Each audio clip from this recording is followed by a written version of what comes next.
Hello बच्चों, कैसे हो आप सभी। तो अभी तक हमने first low, second low and third लो तीनों के तीनों अच्छे से कर लिए हैं। अब कुल मिला के उन सब का क्या एक एप्लीकेशन है जिसको अपन बोलते हैं मोमेंटम कंजर्वेशन, संवेग संरक्षण। ठीक है ना। फिजिक्स के अंदर ना कुछ कुछ ऐसे चीजें हैं जो हमेशा क्या रहती हैं, कंजर्व रहती हैं। जैसे चार्ज कंजर्वेशन होता है ना, आवेश संरक्षण होता है।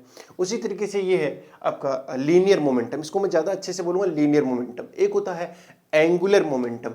ये सारी चीज़ें जो होती हैं वो हमेशा क्या रहती हैं, कंजर्व रहती हैं। कई बार होता है एनर्जी कंजर्वेशन। ये जो टर्म्स है ना, ये आप ऐसे बोल दो बेसिक फंडामेंटल है फिजिक्स के, ठीक है ना, जिनको जानना बहुत ही अत्यंत आवश्यक है। चलो तो फिर आज इसको जाने लेते हैं, क्या है मोमेंटम कंजर्वेशन। तो ये मैं समझाऊं उससे पहले मैं आपको बता देता हूं कि मैंने न्यूटन्स के तीनों लॉ बता दिए। इस वाले लेक्चर में हमने क्या क्या है, मेनली इसमें क्या क्या है। तो सबसे पहले हमने देखा था फोर्स क्या होता है, पुश या पुल होता है, वो 4 टाइप्स का था मेजरली। मतलब इस नेचर में जितने भी नेचर में कितने टाइप के फोर्स होते हैं, 4 टाइप्स के। हाँ, वो हमने अच्छे से देख लिए थे कौन कौन से। ग्रेविटेशनल, उसके अगला इलेक्ट्रोमैग्नेटिक, फिर strong and weak nuclear forces, ये 4 थे।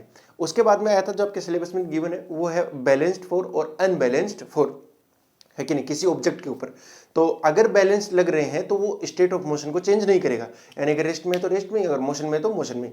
अगर आपका अनबैलेंस्ड फोर्स लग रहे हैं किसी ऑब्जेक्ट के ऊपर, तब वो चेंज कर सकता है ना। ये बात हमने देखी थी। फिर था फर्स्ट लॉ या लॉ ऑफ इनर्शिया। इसके अंदर क्या था कि अगर कोई ऑब्जेक्ट रेस्ट में है तो वो रेस्ट में ही रहेगा, और कोई ऑब्जेक्ट मोशन में है तो वो मोशन में ही रहेगा, जब तक उसके ऊपर कोई एक्सटर्नल अनबैलेंस्ड फोर्स, तीन ही वर्ड याद रखने, एक्सटर्नल अनबैलेंस्ड फोर्स, बाह्य असंतुलित बल, जब तक उसके ऊपर एक्सटर्नल अनबैलेंस्ड फोर्स नहीं लगेगा, वो अपने मोशन, स्टेट ऑफ मोशन को चेंज नहीं करने वाला है। बढ़िया था सर। लॉ ऑफ इनर्शिया क्या है, इनर्शिया बेसिकली मास से रिलेटेड है। जिसका जितना ज्यादा मास उसका उतना ही ज्यादा इनर्शिया, सीधी सी बात है, बस इतना ही है। आपको एक बस को धक्का मारना और एक ट्रेन को धक्का मारना है, कौन सा आसान कम पड़ेगा, उसका इनर्शिया कम है, सीधी सी बात है। इनर्शिया बेसिकली क्या है, रेजिस्टेंस है। किसी मोशन के लिए क्या है, रेजिस्ट करता है, रेजिस्टेंस का काम करता है। बढ़िया। हाँ, उसके अलावा हमने देखा था सेकंड लो क्या था, वो अपन को मैग्नीट्यूड बताता है, एक तरीके से फोर्स कितना लगना चाहिए वो बताता है ना। तो वो उसने बताया था जो फोर्स आएगा वो कितना आता है, एक्सटर्नल फोर्स कितना आया था, delta P divide by delta T. और डेल्टा पी क्या है, चेंज इन मोमेंटम। तो delta P change in momentum हो गया M V minus M U. ये क्या था, फाइनल वेलोसिटी, ये क्या था, इनिशियल वेलोसिटी, फाइनल अंतिम वेग, और ये प्रारंभिक वेग। तो इसमें से m कॉमन ले लो, v माइनस यू बनेगा।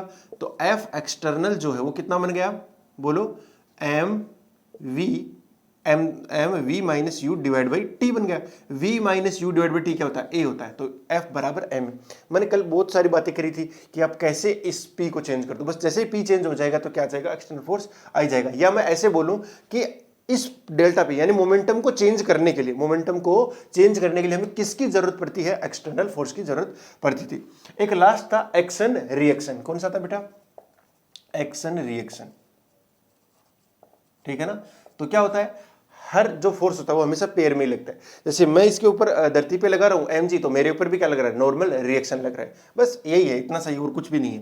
जैसे मैं खड़ा हूँ, मेरा अगर एफबीडी बनाओगे तो मेरे ऊपर क्या लग रहा है, एक mg लग रहा है, और ऊपर की ओर क्या लग रहा है, नॉर्मल। तो हमेशा पेयर में लगा कि नहीं लगा, दोनों। अगर मैं मोशन में ही नहीं हूँ, तो अब क्या हो गया, दोनों के दोनों इक्वल हो गए। बात समझ आ रही है। इसका मतलब था कि आपका जो फोर्स होते हैं वो हमेशा किस में लगते हैं, पेयर में लगते हैं, इक्वल लगते हैं मैग्नीट्यूड में, और अपोजिट लगते हैं डायरेक्शन में। बस ये इतना सही था, एक्शन रिएक्शन। अब आज मैं बात करना चाहता हूं किसकी, मोमेंटम की, ठीक है ना। तो मोमेंटम की बात तो मैंने कल ही कर दी थी ना। तो मोमेंटम होता क्या है basically, P is equal to होता है m इंटू में वेलोसिटी, है ना। मास और वेग का जो गुणन है, मास एंड वेलोसिटी का जो मल्टीप्लाई है, प्रोडक्ट है, उसको अपन क्या बोलते हैं, मोमेंटम बोलते हैं, ठीक है ना। जैसे मैं ये ले लूं, इसको मैंने फेंका, तो ये क्या था, इसके पास वेलोसिटी भी है, मास भी है, तो इसके पास क्या आ गया, मोमेंटम। किसी भी चीज के पास क्या हो जो मूव कर रही है और उसके पास मास है, तो वो क्या बन जाएगा, उसके पास क्या बन जाएगा, मोमेंटम। अभी अपन क्या देख रहे हैं, इसको लीनियरली मूव करा रहे हैं, ठीक है ना, एक स्ट्रेट लाइन के लोग मूव करा रहे हैं, ठीक है ना। अगर मैं इसको घुमाने लग जाऊं, ठीक है ना, अगर मैं इसको घुमाने लग जाऊं तो फिर कौन सा आएगा, एंगुलर मोमेंटम आता है। उस समय एंगुलर मोमेंटम को अपन डिफाइन करते हैं, वो अभी आपका काम का नहीं है। बट आप समझिए कि अभी अपन लीनियर को ध्यान में रखें, तो लीनियर मोमेंटम कंजर्वेशन करने वाले हैं, ठीक है। तो मोमेंटम बात समझ आ गई ना। अब ये कंजर्व कब रहेगा, अब तो जरा थोड़ा ध्यान से देखिए इस चीज को। न्यूटन जो सेकंड लॉ है ना, वो एफ एक्सटर्नल इक्वल टू कितना बोलता है, delta P divide by delta T. तो मैं इसको क्या लिख दूं, एक्सटर्नल फोर्स लिख दूं ना, यही तो है भाई ये बल। External force is equal to, ये क्या हो गया, change in momentum divide by क्या हो जाएगा, टाइम।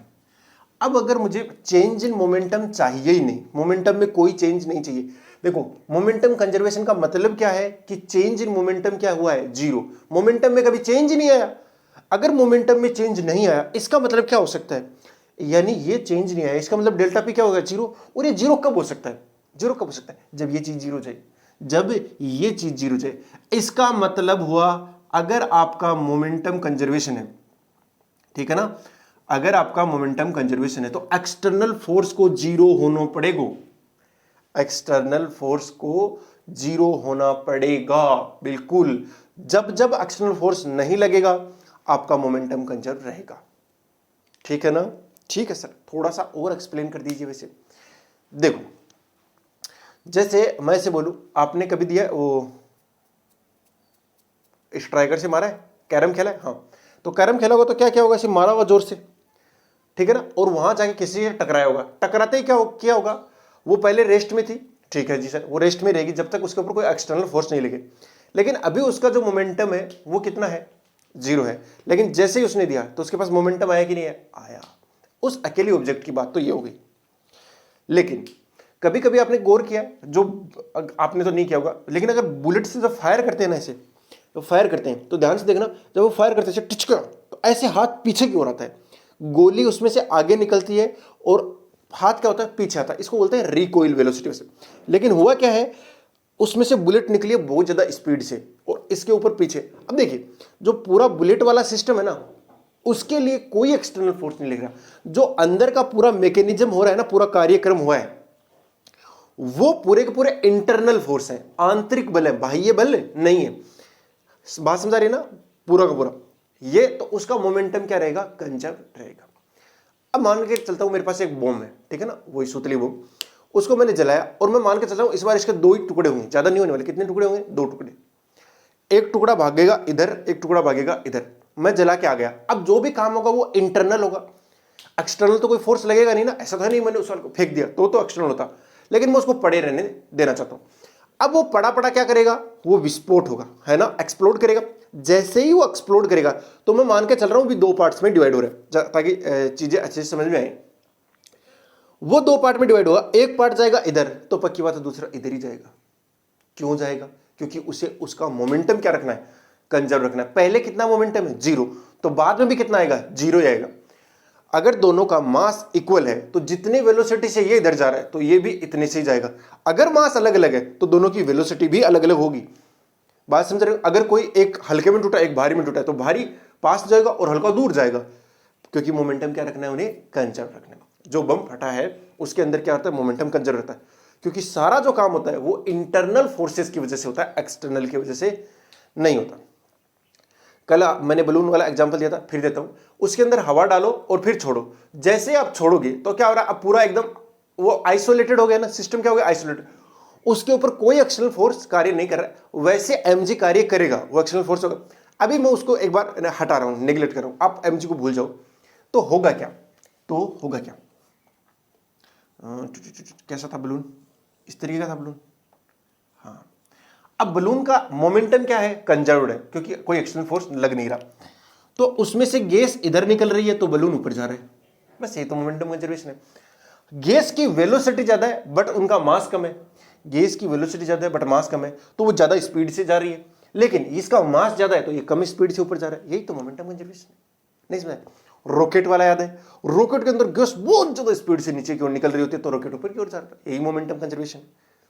मेरा एक वीडियो बहुत ज्यादा वायरल हुआ था, उसके ऊपर लगभग 40 मिलियन के आसपास व्यू होने वाले। तो उसमें क्या था, मैं 4 बॉल थी वो, उसको मैं लेके छोड़ भी रहा हूं ऐसे करके टुचक, वो जा रही है इधर से, अगर मैं इधर से एक छोड़ रहा हूं तो उधर से एक ही जा रही है, अगर 2 छोड़ रहा हूं तो 2 ही जा रही है, 3 छोड़ रहा हूं तो 3 जा रही है, क्योंकि उनको मोमेंटम कंजर्व करना है हर बार।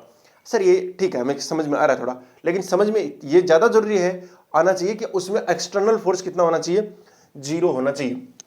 कितना होना चाहिए, एक्सटर्नल फोर्स जीरो होना चाहिए। सबसे बड़ी बात यही है ये कब लगेगा, ये कब लगेगा मोमेंटम कंजर्वेशन, ये तब लगेगा जब एक्सटर्नल फोर्स क्या हो जाए, जीरो, बाह्य बल क्या होना चाहिए, जीरो।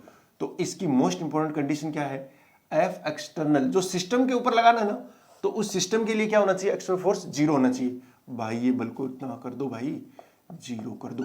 अगर ये जैसे ही जीरो हुआ तो आपका मोमेंटम क्या हो जाएगा, कंजर्व हो जाएगा। कूल, ये चीज समझ आई। चलो सर समझ आ गया। तो देखो फोर्स क्या था, F external is equal to कितना था, delta P by delta T था। मैं इसको ऐसे लिख सकता हूं ना, M V minus M U divide by time, ये लिख सकता हूं ना, यस सर। अब अगर मैं देखूं कि आपका ये एक्सटर्नल जीरो हो गया तो ये भी जीरो के बराबर आना चाहिए, तो इसका मतलब था कि M V minus M U किसके बराबर आना चाहिए, जीरो के। तो अगर मोमेंटम आपका कंजर्व रहेगा तो एम से एम कैंसिल होगा, V is equal to U आ जाएगा। फाइनल वेलोसिटी क्या बन जाएगी, इनिशियल वेलोसिटी बन जाएगी। ये बात समझ आएगी ना। दो चार एक एग्जांपल करते हैं, आपको बहुत अच्छे से चीजें समझ में आने लगेगी। अब क्या है, दो मास लेता हूं मैं, कितने मास लेता हूं, दो। जैसे ये लेते हैं, मैंने एक बॉल ले ली एक तरीके से, ठीक है ना। इस बॉल को मैंने इधर से फेंका, इसका मास मान लेता हूं कितना है, m1, और इसका जो इनिशियल वेलोसिटी है वो कितना है, u1, और एक जो गेंद आ रही है वो आ रही है इधर, इधर आ रही है, कितने से, u2 से आ रही है, और इसका मास कितना है, m2। मैं नाम दे देता हूं, इस बॉल का नाम है a और इसका नाम है b। अब जैसे ही ये दोनों आपस में टकराएंगी तो ये देख लो कि कहीं कोई एक्सटर्नल फोर्स तो नहीं लग रहा ना। अगर एक्सटर्नल नहीं लग रहा तो मोमेंटम क्या रहेगा, कंजर्व। तो देखो जैसे ही दोनों आएंगी तो चिपकेंगी एक बार के लिए, अरे चिपकेंगी ना, कॉन्टेक्ट में आएंगी, संपर्क में आएंगी। संपर्क में आएंगी तो ये वाली इसके ऊपर फोर्स लगाएगी और ये वाली इसके ऊपर फोर्स लगाएगी। इन दोनों को चेक करो, ये दोनों एक सिस्टम बन गए। इस सिस्टम के लिए इसने इधर लगा दिया, इसने इधर लगा दिया, ये तो इंटरनल फोर्स हो गए ना। इन दोनों के लिए आपस में इन्होंने एक दूसरे पे जो फोर्स लगाए हैं वो फोर्स क्या हो चुके हैं, इंटरनल फोर्स हो गए। अगर किसी एक को देखोगे तो इस एक को देखोगे तो बोले अगर इस पे तो ये फोर्स लगा, एक के लिए वो नहीं है, किसी एक का मोमेंटम कंजर्व नहीं रहेगा। यहां पे किसका रहेगा, दोनों की सिस्टम का, दोनों के सिस्टम का मोमेंटम कंजर्व रहेगा। क्यों रहेगा, क्योंकि दोनों के सिस्टम पर जो ये फोर्स लग रहे हैं वो इंटरनल फोर्स हैं। अगर इंटरनल फोर्स है तो मोमेंटम कंजर्व रहेगा, क्यों, क्योंकि एक्सटर्नल फोर्स है ही नहीं। ये बात समझ आ रही है ना। ये दोनों आएंगी चिपकेंगी, ऐसा होगा, ठीक है ना। वैसे मैं 11वीं क्लास के अंदर बहुत ज्यादा डिटेल में बताता हूं कि बेसिकली होगा क्या यहां पर जब ये दोनों आपस में टकराएंगी तो। और उसके अंदर मैं 3 टाइप की कोलिजन बताता हूं, वो नाम तो मैं आपको भी लिखा दूंगा, ठीक है, ठीक है। तो ध्यान से देखेंगे मुझे क्या करना है। अब मैं मान लेता हूं कि जैसे ही इन्होंने कोलाइड किया तो कुछ ना कुछ क्या हुआ होगा, इनके पास वेलोसिटी आ गई होगी। मैं मान लेता हूं कि ये जो A वाला है और ये B वाला है, इसका मास है m1 और इसका मास है m2। जैसे ही कोलिजन हुआ, कोलिजन के बाद मैं मान लेता हूं कि ये इधर जब भागने लग गया, और इधर कितने से भागने लग गया, v1 से, और ये इधर भागने लग गया कितने से, v2 से। इस तरीके से दे सकता हूं ना, इधर जा रहा है ये v1 से और इधर जा रहा है ये v2 से। देखिए मोमेंटम कंजर्व करना, मोमेंटम के पास क्या होती है, डायरेक्शन। आप किसी एक डायरेक्शन को फिक्स कर लो, उसको पॉजिटिव मान लो, उसके अपोजिट नेगेटिव जाएगी। मैं मान के चलता हूं ये वाली जो डायरेक्शन है उसको पॉजिटिव लेता हूं और ये वाली डायरेक्शन नेगेटिव। जब जब इस डायरेक्शन में मोमेंटम होगा तो वो पॉजिटिव लिखा जाएगा, जब जब इस डायरेक्शन में मोमेंटम होगा वो नेगेटिव लिखा जाएगा। अब एक्सटर्नल फोर्स जीरो है तो जितना इसका इनिशियल मोमेंटम है, यानी मोमेंटम किससे लिखूंगा मैं, P से, P इनिशियल बराबर क्या होना चाहिए, P फाइनल होना चाहिए कि नहीं होना चाहिए। जितना इसका इनिशियल मोमेंटम है, ये इनिशियल प्रारंभिक संवेग है, वो किसके बराबर होना चाहिए, अंतिम संवेग के, तभी तो वो संरक्षित रहा, वरना तो संरक्षित कैसे रहा। बढ़िया सर, ये समझ आया। इनिशियल मोमेंटम देखो ये वाला है, ये इस डायरेक्शन में जा रहा है, कौन सी डायरेक्शन है, प्लस वाली है, प्लस वाली है, तो इसका लिए कितना मोमेंटम हो गया, इसका मोमेंटम होगा ना कितना, मल्टीप्लाई कर देंगे m और v को, तो कितना आएगा m1 u1। अब इसका माइनस है, अरे है कि नहीं है, इसका क्या है माइनस, तो वो क्या कर दूंगा, माइनस m2 u2। बोलो, कर दिया ना, बराबर कर दो P फाइनल। इसका कितना हो गया, ये इधर जा रहा है, कौन सी डायरेक्शन में, माइनस वाली में। नहीं समझ आई बात, किस में जा रहा है ये, माइनस वाली में, तो कितना हो जाएगा m1 v1। ये कौन सी में जा रहा है, प्लस वाली में, तो यहां माइनस लगा देंगे क्योंकि माइनस में जा रहा है, यहां प्लस लगा देंगे क्योंकि प्लस वाली में जा रहा है। मोमेंटम क्या है, एक वेक्टर क्वांटिटी है ना, इसलिए मुझे डायरेक्शन का ध्यान रखना पड़ता है। और ये क्या हो गया, m2 v2। बस इसमें से अगर आपको 2-4 चीजें दी जाएंगी, एक चीज पूछ ली जाएगी, बहुत ही सिंपल है। ये लिखना आना चाहिए आपको। अगर जब तक आपको ये लिखना ही नहीं आएगा ना तो आपको चीजें समझ में पड़ेंगी नहीं। ठीक है ना। एक बार ये लिख लिया, हम एक दो ट्राई और करते हैं ताकि आपको अच्छे से चीजें समझ में आ जाए। करें? ठीक है सर, करवा दीजिए। चलो ये लिख लिया ना। हाँ, अगला तुम मेरे से भी पहले लिखने की कोशिश करना। मैं मान के चल रहा हूं ये गेंद A है, उसका मास है m1, और ये गेंद है B, उसका मास है m2, और ये जो है इसका इधर जा रही है ये U2 से, ये इधर जा रही है U1 से। अब दोनों हिट करेंगे, कोलाइड करेंगे। जब से कोलाइड करेंगे मतलब टकराएंगे, टकराने के बाद जो ये m1 A वाले, हाँ यहाँ पे ये U2 कम है, U1 ज्यादा है। अगर इसका ज्यादा होगा तभी हिट कर पाए, क्योंकि दोनों एक ही दिशा में जा रहे हैं, तो पीछे वाले का ज्यादा होगा तभी भिड़ेगा जाके, वरना तो भिड़ ही नहीं सकता।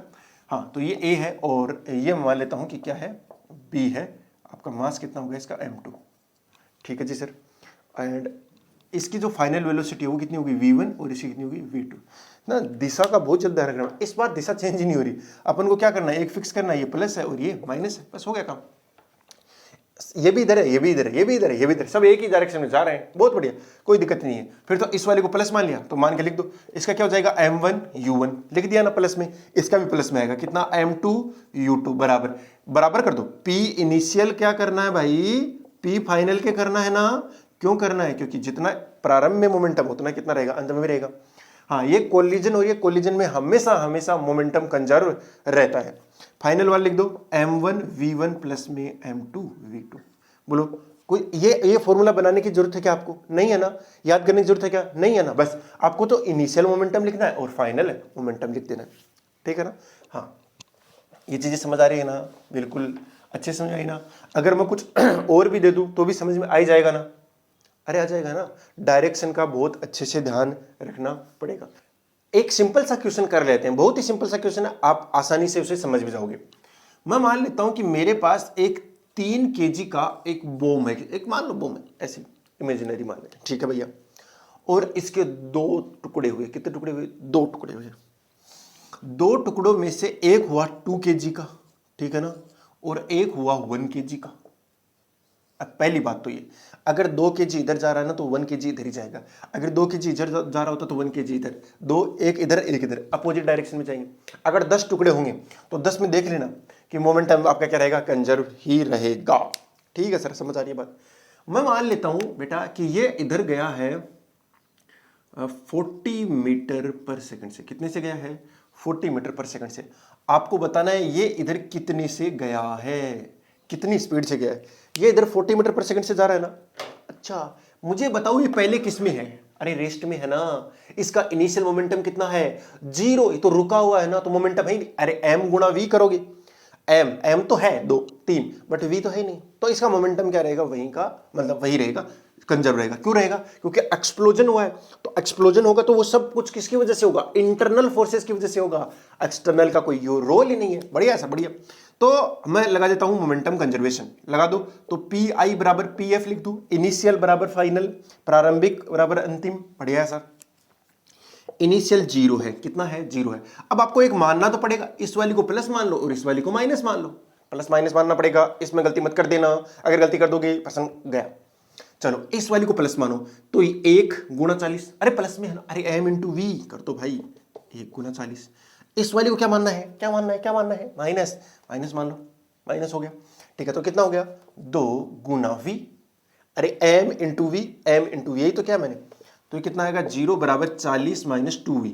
तो यहां से 2v इधर ले आओ तो कितना हो गया, 40, तो v बराबर कितना आ गया, 20 मीटर पर सेकेंड।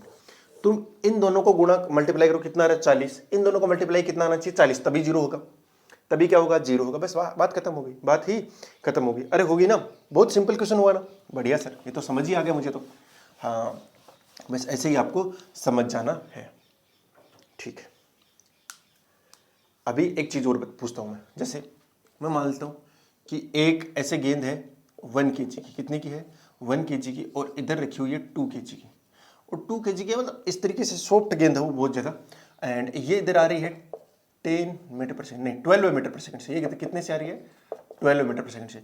और ये अभी किस में है, रेस्ट में है। किस में है ये, रेस्ट में। रेस्ट में मतलब ये रुकी हुई है इस तरीके से ग्राउंड के ऊपर, ठीक है ना। अब आएगी धड़ाम देने से, और फिर दोनों क्या होती है, एक साथ चलने लगती हैं, दोनों साथ साथ जा रही होती हैं, दोनों एक साथ जाएंगी। तो इधर होगी 1 kg की और इधर होगी 2 kg की, ठीक है, दोनों एक साथ जा रही है। बस आपको बताना है जब ये साथ साथ जा रही है ना तो वेलोसिटी देखो, जैसे ही हिट करेंगे तो कोलाइड गए। कोलिजन के लिए क्या होगा, मोमेंटम आपका क्या रहेगा, कंजर्व रहेगा, संवेग क्या रहेगा, संरक्षित रहेगा। तो संवेग संरक्षित करा दो तो ये आपको डायरेक्शन तो माननी पड़ेगी, ये प्लस मान लेते हैं और ये माइनस मान लो, कोई एक मान लो, आपका कोई इश्यू नहीं। इसको आपको क्या लगाना है, पी इनिशियल बराबर पी फाइनल। इसका मोमेंटम कितना है, इस प्लस वाली डायरेक्शन में है। अच्छा, एम कितना है 1 और वी कितना है 12, फिर कितना आएगा, इसका भी आएगा प्लस, लेकिन इसका तो m तो है 2 kg और वेलोसिटी कितनी है 0, तो इसका 0 ही हो गया, बराबर कर दो पी फाइनल। पी फाइनल में क्या हो गया, दोनों एक साथ जा रही हैं, 3 किलो हो गया ना, अरे बोलो 3 kg होगा और 3 kg इंटू में कितना है v, तो ये मोमेंटम हो गया और यहां से निकल जाएगा 12 इज इक्वल टू 3v और ये 3 का क्या कर दो, भाग दो, तो v इज इक्वल टू कितना आ गया 4 मीटर पर सेकंड। दोनों एक साथ जा रही हैं तो कितने से जा रही हैं, 4 मीटर पर सेकंड जा रही है। बहुत ज्यादा सिंपल क्वेश्चन नहीं हो गया क्या भाई। अब आपके बुक वाले क्वेश्चन ले लेता हूं मैं, जो सोल्ड एग्जांपल है, ठीक है ना। नेक्स्ट क्लास के अंदर बुक के अंदर वाले जो क्वेश्चन है अनसोल्ड वाले वो कर लेंगे। अरे थोड़ी ये भी तो कर लें। चलो क्वेश्चन में करवा देता हूँ फटाफट, आप बस सुनते जाओ देखते जाओ। आपको डायरेक्शन का ध्यान रखना पड़ेगा सर। मोमेंटम कंजर्व करना है तो डायरेक्शन का ध्यान रखना ही पड़ेगा, क्योंकि मोमेंटम क्या है, वेक्टर क्वांटिटी दैट, तो डायरेक्शन बिना आपका काम होगा नहीं। ठीक है सर। तो देखो पहला क्वेश्चन क्या है, 2 kg के एक पिस्टल से 20 ग्राम मास का एक जो बुलेट है वो कितने से निकलता है, 150 से। देखो इसका मास कितना है 2 kg, पूरी की पूरी जो बुलेट है ना इस तरीके से टुचुक टुचुक करके इस तरीके से क्या है, बुलेट है आपकी, ठीक है। और उस बुलेट से कितने की बुलेट निकलती है, इधर से एक बुलेट निकलती है बढ़िया तरीके से, और उस बुलेट का मास है 20 ग्राम।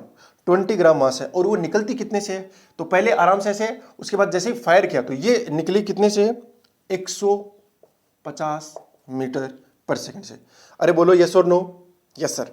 तो आपको बताना है ये पीछे की ओर जाएगी, अगर ये आगे जा रही है तो अरे मोमेंटम तो पहले कितना था, 0 था, रुकी हुई है ना बुलेट, ऐसे टच क्यों किया, तो जैसे ये आगे जाएगी, ये पीछे आएगी, पीछे, इसको बोलते हैं रिकॉइल वेलोसिटी।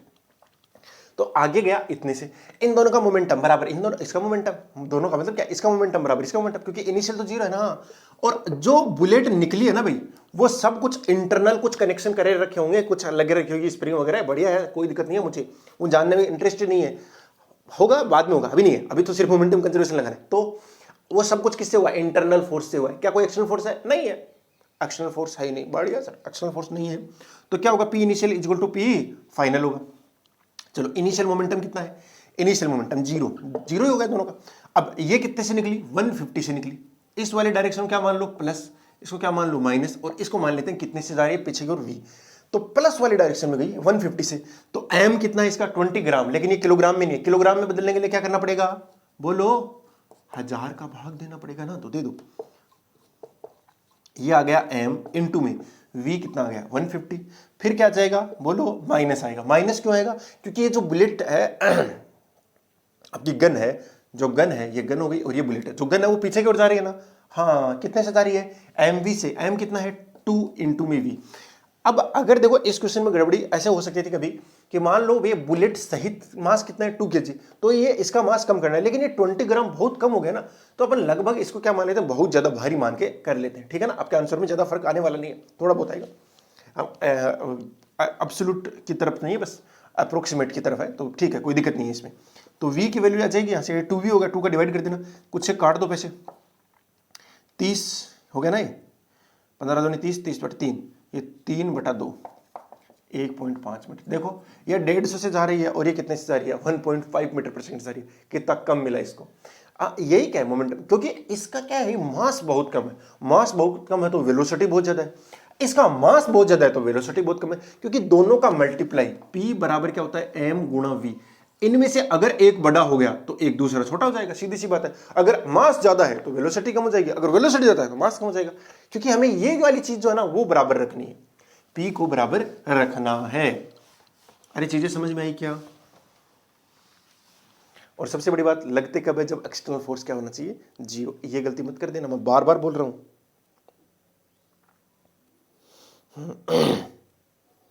ठीक है, आपकी जो बुक है उसके अंदर आंसर दे रखा है -1.5। माइनस का मतलब क्या है, वो अपोजिट डायरेक्शन जा रही है, वो हमने ऑलरेडी उसके अंदर ले लिया, डायग्राम बना दिया ना, तो उसके अंदर समझ में आ गया था।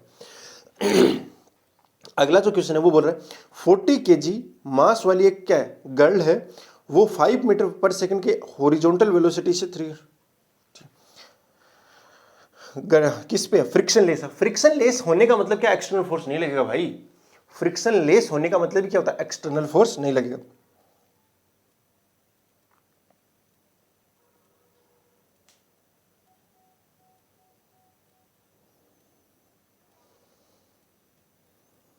ठीक है, क्वेश्चन कुछ पेचीदा सा है वैसे, ठीक है, वैसे कोई इशू नहीं है।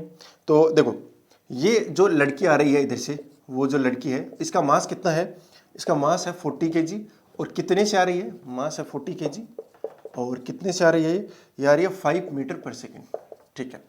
अब यहाँ पे क्या एक कूदेगी इसके ऊपर, ठीक है ना, बढ़िया तरीके से, नीचे कोई फ्रिक्शन नहीं है। देखो जैसे ही इसके ऊपर जंप करेगी ना, जैसे ये जंप करेगी, तो जंप करेगी तो इसके और इसके बीच में कुछ फोर्स लगेंगे, लेकिन वो इंटरनल हो गए।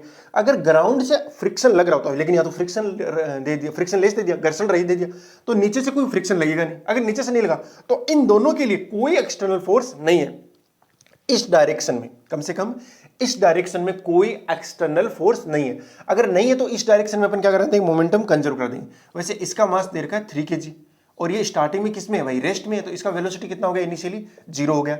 बढ़िया, अब दोनों क्या होंगे, अब ये बालिका जो होगी वो किसके ऊपर आ जाएगी, इसके ऊपर आ जाएगी, इस गाड़ी के ऊपर आ जाएगी तरीके से, ठीक है ना। हाँ, अब दोनों एक साथ किससे जा रहे हैं, v से। टोटल मास कितना हो गया, 43 हो गया ना, टोटल मास कितना हो गया, 43 kg हो गया। बस मोमेंटम कंजर्व कर दो, P इनिशियल बराबर P फाइनल। डायरेक्शन तो माननी पड़ेगी, इधर वाले को प्लस मान लो, फिर कोई इधर तो जा ही नहीं रहा। बढ़िया, P initial is equal to P final. Initial इसका 0 हो गया, लेकिन इसके पास है 40 × 5 इज इक्वल टू, अरे प्लस में 0 भी आएगा वैसे, इसका 0 मोमेंटम है। इसका कितना हो गया, P फाइनल। टोटल कितना हो गया, टोटल हो जाएगा 43 × V। देखो मैंने प्लस लिखे हैं सारे के सारे, क्यों, क्योंकि इस वाले डायरेक्शन में जा रहे हैं, तो यहाँ से V निकल जाएगा, कितना आ जाएगा ये 40 × 5 डिवाइड बाई 43। अभी कैलकुलेट करना पड़ेगा, वैसे यहाँ किया होगा इन्होंने, पता नहीं क्या अजीब सी, 4.65 आ गया, कितना आ गया 4.65 मीटर पर सेकेंड, ठीक है। मतलब जिस डायरेक्शन में लड़की जा रही थी उसी में दोनों साथ साथ चलने लगे, फिर बस यही है। अब अगला जो क्वेश्चन है वो हॉकी वाला है। दो खिलाड़ी हैं, अब जब दो खिलाड़ी आपस में भिड़ते हैं तो उनके बीच में क्या लगते हैं, फोर्स लगते हैं। वो जो फोर्स होते हैं वो कैसे होते हैं, इंटरनल होते हैं, सीधी सी बात है, एक्सटर्नल तो कुछ है ही नहीं ना। अब जब इंटरनल फोर्स लग रहे हैं तो उनके बीच का मोमेंटम क्या रहेगा, कंजर्व रहेगा। आपस में क्या हो गया, टकरा गए। जो पहला है, पहले का मास कितना है, 60 kg है, और इसका कितने से जा रहा है, ये जा रहा है 5 मीटर पर सेकंड से। दूसरा जो आ रहा है, दूसरा किधर गया, आपका आ रहा है 55 kg का, कितने का है, 55 kg का, हल्का है थोड़ा सा। और ये आ कितने से रहा है, ये आ रहा है 6 मीटर पर सेकंड से आ रहा है, ठीक है। अब आपको बताना है जब ये दोनों टकराएंगे, टक्कर के बाद क्या होगा, तो मुझे नहीं पता टक्कर के बाद क्या होगा। मैं मान लेता हूं कि टक्कर के बाद दोनों के दोनों इधर जा रहे हैं, दोनों के दोनों किधर जाने लगे, इधर जाने लगे, यही हुआ ना, टक्कर के बाद दोनों के दोनों इधर जाने लगे। यस, अपन यही मान सकते हैं, हाँ यही मानना पड़ेगा। अपन मान के चलेंगे दोनों चिपक जाते हैं, दोनों चिपक जाते हैं, ठीक है ना। टक्कर के बाद दोनों के दोनों चिपक गए, ऐसा अपन मान के चल रहे हैं। तो चिपक गए तो दोनों का मास कितना हो गया, बोलो मास कितना हो जाएगा, ये हो जाएगा 115 kg हो गया ना, 115 kg से इधर जा रहे हैं। बस आपको क्या करना है, इस वाले डायरेक्शन को क्या मानना है, प्लस मानना है, और इस वाले डायरेक्शन को माइनस मान लेना है।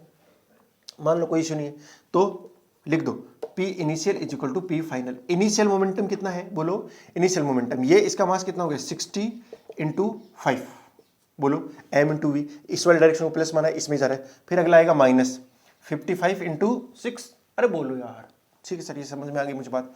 चलो अगला क्या हो जाएगा, P फाइनल 115 × में v। अगर आपका v प्लस आया ना, अगर आपका v प्लस आया, इसका मतलब आपने जो माना है वही सही है। अगर माइनस आता है, इसका मतलब आपने जो माना है उसके क्या अपोजिट में, बस हो गया काम। ये कितना आएगा 300, ये कितना जाएगा 55 को 6 से गुणा करो, 50 को 6 से करते 330 आ गया क्या, 330 बराबर 115 × v। माइनस का 30 बचा, तो v बराबर क्या होगा, -30 और 115 का भाग दे दो, 115 मीटर पर सेकंड। अब ये माइनस है, मतलब आपने जो माना है ना उसमें नहीं जा रहे, इधर जाएंगे, यानी दोनों भिड़ेंगे आपस में, भिड़ के इधर गिर जाएंगे, और वो गिरेंगे कितने से। अभी थोड़ा सा कैलकुलेट करना पड़ेगा। आपकी बुक में क्या आंसर दे रखा है, ठीक ही दे रखा होगा, वो देखा, हाँ -30.115 कितना आएगा, -0.26 मीटर पर सेकंड। देखिए बुक वाले आंसर मत जाइए, मतलब ये वो हमने जो माना है, हमने ऐसे मान के चला कि अब फाइनली इधर चले जाएंगे, ठीक है ना। अभी नहीं जा रहे, क्या करें, क्योंकि माइनस आ गए, बस हमने जो माना उसके अपोजिट डायरेक्शन में चले जाएंगे। मेरे ख्याल से क्वेश्चन पूरे हो गए ना। अब मेरा जो अगला काम होगा, जो इसके नीचे क्वेश्चंस दिए होते हैं ना, जैसे अभी ये सोल्ड वाले हो गए, उसके जो अनसोल्ड क्वेश्चन होते हैं उनको कराऊंगा, और जो पीछे वाले क्वेश्चन हैं उनको आप करेंगे। एक बार नहीं कराऊंगा मैं, वो एग्जाम के टाइम कराऊंगा, आपका अभी नहीं कराने वाला, ताकि आपका दोबारा से रिवीजन हो जाए, ठीक है ना। हाँ, लेकिन इंटरनल जो क्वेश्चन है ना, जो अनसोल्ड है, उनको मैं नेक्स्ट क्लास के अंदर करा दूंगा। आपका काम है कि उनको पहले आप करके आओ, तभी तो आपको मजा आएगा करने में, ये सुन लो। हाँ, तो उनको आप अच्छे से कर लें, अच्छे से हम डिस्कस करेंगे उनको नेक्स्ट क्लास में, और मेरे ख्याल से ये चीज़ें आपको समझ में आएंगी। तो लीनियर मोमेंटम कंजर्वेशन कुछ नहीं है भाई, सेकंड लॉ ही है। सेकंड लॉ के अंदर अगर एक्सटर्नल फोर्स क्या हो गया, जीरो, जैसे एक्सटर्नल फोर्स जीरो हो गया तो डेल्टा पी क्या हो जाएगा, जीरो। मोमेंटम में कोई चेंज ही नहीं आ रहा, मोमेंटम में कोई चेंज नहीं आ रहा। अब आपको देखना है कि एक्सटर्नल फोर्स जीरो कब होगा। इसके लिए आपको क्या डिफाइन करना पड़ेगा, सिस्टम। मैंने एक्सटर्नल फोर्स को अच्छे से डिफाइन किया है, शायद पहली क्लास या दूसरी क्लास में अच्छे से किया, मुझे पता है। एक्सटर्नल फोर्स और internal force, internal force system के लिए होते हैं, सिस्टम में एक दूसरे में लगते हैं और वो एक दूसरे को खत्म कर देते हैं, वो उनका कोई रोल नहीं है। उसकी वजह से जो ऑब्जेक्ट की मोशन होता है उसके ऊपर ज्यादा फर्क नहीं पड़ता है, मतलब एक तरीके से एक्सटर्नली जब तक कुछ नहीं लगेगा ना तो उसका चेंज नहीं आएगा। बात समझिए ना। सेंटर ऑफ मास के ज्यादा अच्छा वर्ड क्या था, सेंटर ऑफ मास, वो अभी आपको समझ में नहीं आ रहा होगा, बट ठीक, आप इतना समझ सकते हैं। तो बूम वाले क्वेश्चन में क्या हुआ था, बूम वाले के अंदर वो फटफट के इधर चला गया था, लेकिन जो सारा काम हुआ वो इंटरनल फोर्स की वजह से हुआ, इसलिए मोमेंटम का कंजर्वेशन लगा दिया हमने। जब दो गेंद आपस में टकराती है तो एक दूसरे के ऊपर फोर्स लगाती है, तो दोनों का जो सिस्टम है उसके लिए मोमेंटम कंजर्वेशन मान सकता हूं, क्योंकि दोनों के सिस्टम के लिए उनके बीच में आपस में क्या लग रहा है, इंटरनल फोर्सेस। इसी तरीके से आपको ये देखना आना चाहिए कब इंटरनल है, मानो कि नहीं मानो। जैसे मैं अगर धरती के ऊपर कूदता हूं तो इसका मतलब क्या हुआ, जोर से आया तो मेरा मोमेंटम और धरती का कंजर्व रहेगा। क्या रहेगा, कंजर्व। मेरे अकेले का नहीं रहेगा, धरती का भी अकेले का नहीं रहेगा, मेरा और धरती का मोमेंटम जो है वो हमेशा क्या रहेगा, कंजर्व रहेगा। बस ये चीज आपको समझाना चाह रहा हूं। अरे समझ आई कि नहीं। तो बेटा आपका काम है अच्छे से इन क्वेश्चंस की प्रैक्टिस करना, ठीक है ना। और अब कल मिलते हैं, चलो बेटा, wishing you all the very best. मिलते हैं नेक्स्ट क्लास में, तब तक के लिए बाय, जय हिंद।